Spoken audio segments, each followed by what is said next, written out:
In three remarkable careers, as a foe of British oppression and champion of independence from 1761 to 1777, as an American diplomat in Europe from 1778 to 1788, and as the first vice president 1789 to 1797, and then the second president 1797 to 1801 of the United States, John Adams was a founder of the United States. Perhaps equally important, however, was the life of his mind and spirit. In a pungent diary, vivid letters, learned tracts, and patriotic speeches, he revealed himself as a quincentennial Puritan, patriarch of an illustrious family, tough-minded philosopher of the Republic, sage, and sometimes a vain, stubborn, and vitriolic partisan. John Adams was born in Braintree, now known as Quincy, Massachusetts, on October 30, 1735, in a small salt box house still standing and open to visitors. His father, John Adams, a deacon and a fifth-generation Massachusetts farmer, and his mother, the former Susanna Boylston, were, their son wrote, quote, both fond of reading, end quote. So they resolved to give bookishly inclined John a good education. He became the first of his family to go to college when he entered Harvard in 1751. There, and in 6 further years of intensive reading while he taught school and studied law in Worcester and Boston, he mastered the technicalities of his profession and the literature and learning of his day. By 1762, when he began 14 years of increasingly successful legal practice, he was well-informed, ambitious, and public-spirited. His most notable good fortune, however, occurred in 1764 when he married Abigail Smith. John Adams' marriage of 54 years to this wise, learned, strong-willed, passionate, and patriotic woman began the brilliant phase of Adams' family history that produced their son John Quincy, his son Charles Francis, his sons Henry and Brooks, and numerous other distinguished progeny.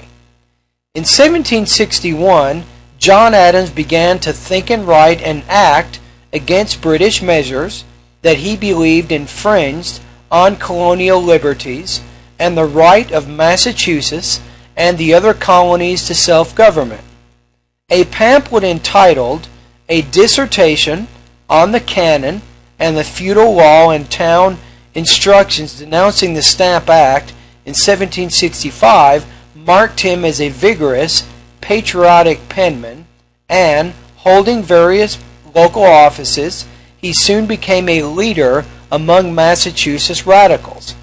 Although he never wavered in his devotion to colonial rights and early committed himself to independence as an unwelcome last resort, Adams' innate conservatism made him determine in 1770 that the British soldiers accused of the Boston Massacre receive a fair hearing.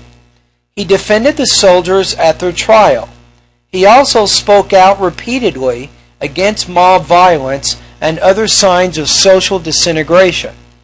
In 1774 to 1776, Adams was a Massachusetts delegate to the Continental Congress in Philadelphia. His speeches and writings, especially a newspaper series signed Novanglis in 1775, articulating the colonial cause and his brilliant champion of American rights in Congress, caused Thomas Jefferson to call him the, quote, Colossus of Independence, end quote. Adams helped draft the Declaration of Independence, secured its unanimous adoption in Congress, and wrote his wife on July 3, 1776, that, quote, the most memorable epoch in the history of America has begun, end quote. Question number 1. With what topic is this lecture primarily concerned?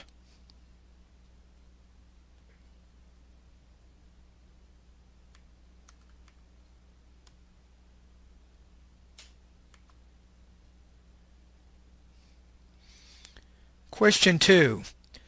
What can be inferred about the education of John Adams' family?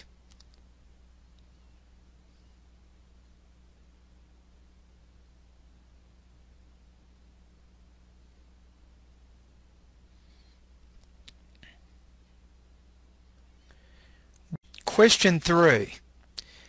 Which character trait does not describe Abigail Smith?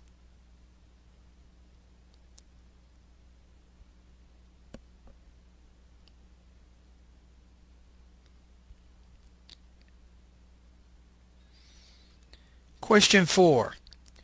For what purpose was a pamphlet titled A Dissertation on the Canon and the Feudal Law written?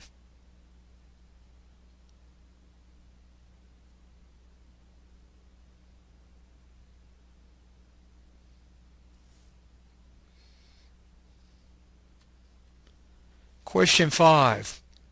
What topic will the professor most likely discuss next?